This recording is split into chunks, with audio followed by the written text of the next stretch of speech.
aí pessoal, tudo bem com vocês? Sejam bem-vindos ao canal.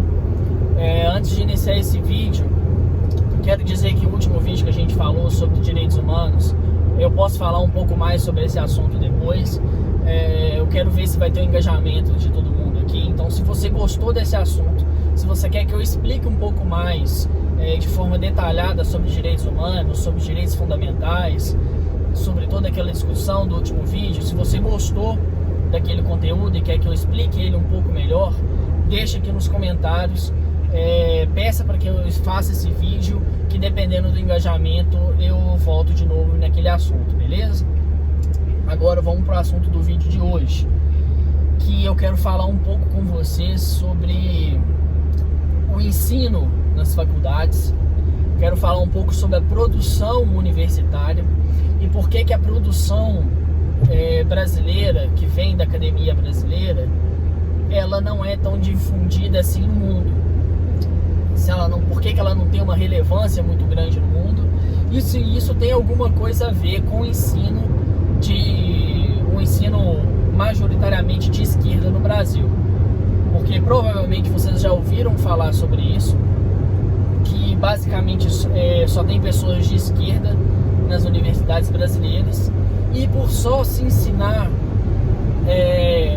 essa vertente de esquerda nas universidades, a produção brasileira ela é muito deficitária, ela é muito fraca, e esse é o motivo pelo qual ela não tem uma relevância muito grande no restante do mundo.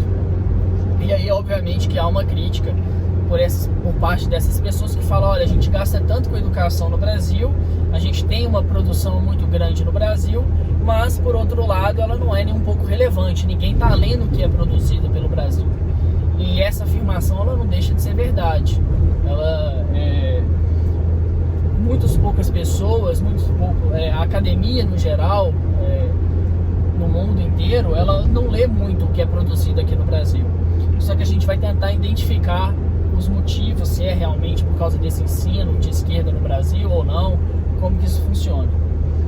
Então vou falar um pouco da minha experiência, do período que eu estava dentro da faculdade, dentro da universidade que eu estava estudando, principalmente quem não é da academia vai saber identificar isso que eu estou dizendo.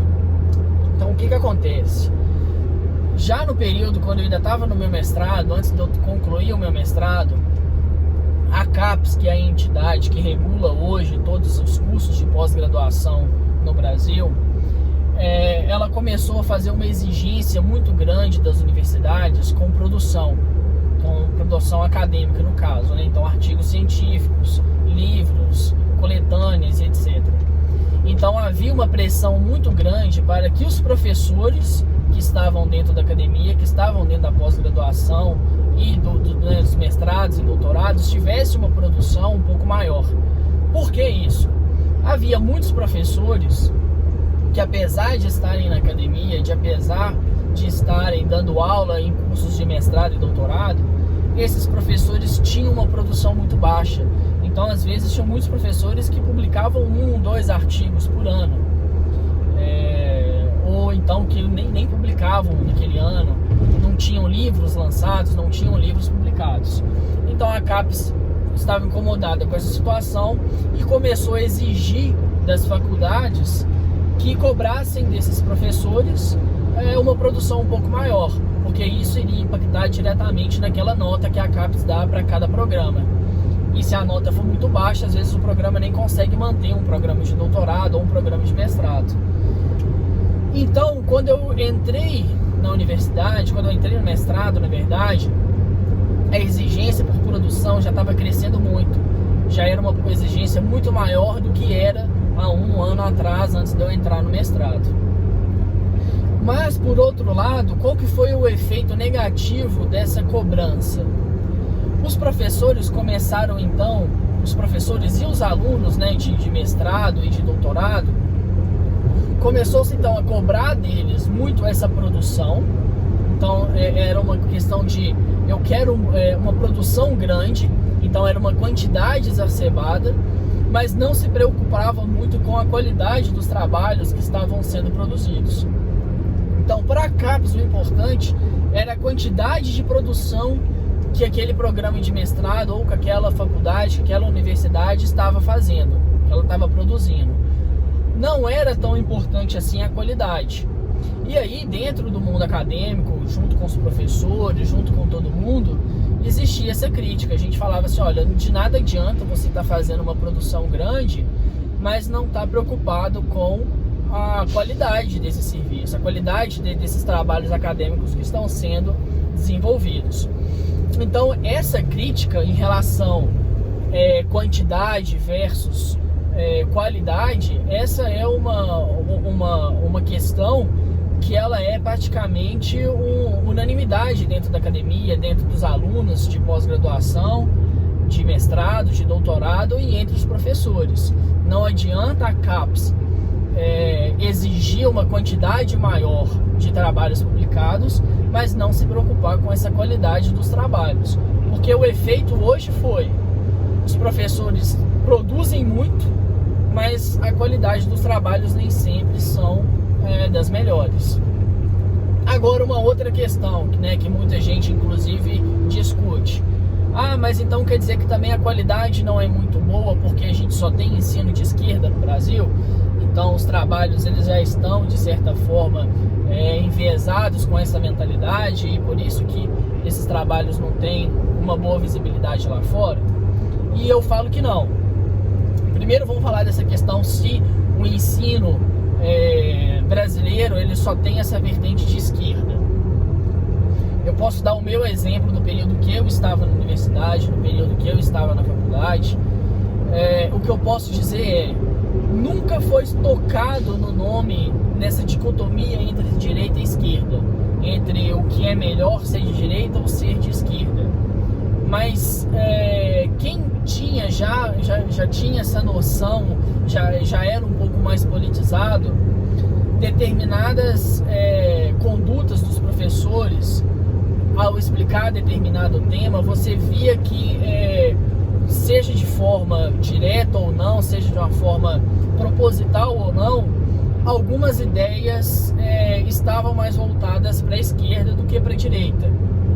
Você não tinha muito essa defesa um pouco mais de ideais de direita dentro da universidade, mas nunca era dito de forma explícita: essa ideia ela está mais voltada para a esquerda, ou essa ideia não é muito usada porque ela está mais dos ideais da direita. Nunca era tocado nesse assunto. Então, por exemplo, eu vou dar um exemplo para ficar um pouco mais claro. Quando se falava, por exemplo, de social-democracia ou de um estado de bem-estar social, não é explicado dentro da universidade, dentro dos cursos de direito, que é o curso que eu posso falar, que é o curso que eu fiz. Não era explicada essa diferença do que uma social-democracia é uma vertente da esquerda, ou não era explicado dentro da academia que a social-democracia, ou o bem-estar social, o estado de bem-estar social, era uma vertente dentro da esquerda. Essa defesa era uma ideia de esquerda. Então, de certa forma, quem faz essa crítica tem um pouco de razão, não é da forma como eles falam, mas uma coisa que é importante ser dita, que inclusive quem está na faculdade não tem essa ideia, é que a gente não deve esperar o aluno, quando ele está dentro da faculdade, ele não deve esperar que todo o conhecimento que ele venha a adquirir, ele seja responsabilidade do professor ou da faculdade. A pessoa ela precisa entender que a faculdade, que o professor, ele está ali para dar um caminho, mas é necessário um estudo por fora, é necessário que você se aprofunde naquela matéria, se aprofunde naquele assunto, e a pessoa ela pode muito bem se deparar com esses assuntos e ver, olha, não, isso aqui é uma ideia um pouco mais à esquerda, eu não compactuo com essa ideia, ou então essa ideia aqui é um pouco mais à direita, eu não compactuo com essa ideia, então eu vou procurar autores que têm autores mais à direita ou autores mais à esquerda para poder discutir essa ideia de uma forma um pouco mais que esteja mais alinhada com os meus ideais. De toda forma, é muito importante eu dizer uma coisa, que foi a pergunta inicial que a gente fez no título do vídeo. no início do vídeo, que é esse fato do ensino um pouco mais à esquerda dentro das universidades é o motivo pelo qual os nossos trabalhos não são lidos lá fora? E a resposta é não. Então, qual que seria o motivo? Na verdade, a gente tem alguns. Já comecei a explicar um deles, que é a questão da exigência da CAPES por produção. Então, uma quantidade muito grande, mas não tão preocupado com a qualidade da produção dos artigos ou dos trabalhos acadêmicos, né, das teses, das defesas de mestrado, da dissertação de mestrado, das teses de doutorado e daí por diante. Mas, além desse motivo, dessa questão específica, o motivo determinante para os trabalhos brasileiros eles não serem lidos lá fora é a língua. Esse é o motivo principal dos trabalhos acadêmicos não serem difundidos lá fora. Por quê? A academia, por exemplo, lá nos Estados Unidos ou no Canadá, ninguém vai ler um trabalho publicado aqui no Brasil que esteja na língua portuguesa. Isso é bom, isso é pacífico. Eles não consomem esse tipo de conteúdo. Então a barreira hoje da academia brasileira, dela ser citada no mundo todo, é o idioma. Então, por exemplo, a gente tem muitos mais trabalhos escritos na língua espanhol sendo citados nos trabalhos acadêmicos do que necessariamente os trabalhos escritos na língua portuguesa. E isso também é fácil de identificar. Nós temos Espanha, todos os países da América Latina, com exceção do Brasil, todos eles falando espanhol. Então você consegue fazer com que esses trabalhos sejam muito mais difundidos do que os trabalhos que estão sendo escritos na língua portuguesa, que basicamente aí vão ser lidos aqui no Brasil e, na melhor das hipóteses, lá em Portugal. Então, o maior problema hoje dessa difusão dos trabalhos acadêmicos feitos aqui no Brasil é a questão da língua. Então, se você é um acadêmico, se você quer que seu trabalho seja difundido, se você quer ser conhecido como autor dentro da sua área de atuação, você precisa considerar, no mínimo, fazer com que todas as suas publicações estejam, pelo menos, também na língua espanhola. Pelo menos. Agora, você pode ter certeza, se você estiver, por exemplo, falando sobre um determinado tema e você publicar o seu artigo na língua inglesa, a chance dele ser lido e dele ser estudado, por exemplo, lá nos Estados Unidos ou no Canadá, é muito maior do que se você tiver um trabalho, se você tiver um artigo só na língua portuguesa. Então, é importante a gente ter essa discussão. Quando a gente for discutir, talvez se algum dia você estiver discutindo com alguém e alguém vier falar com você sobre essa questão do ensino no Brasil, da qualidade de ensino no Brasil, lembre ela dessas questões.